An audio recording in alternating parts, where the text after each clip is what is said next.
నీ తర్వాతే దేవా నాకు ఏదైనా, నేను ఏ స్థితిలో ఉన్న నన్ను ప్రేమించావు.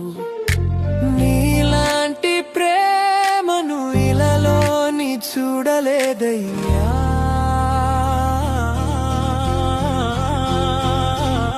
స్నేహితులందరూ దూరమైన వేళ నన్ను హత్తుకొని నిజమైన ప్రేమని జీవితంలో చూపించావు.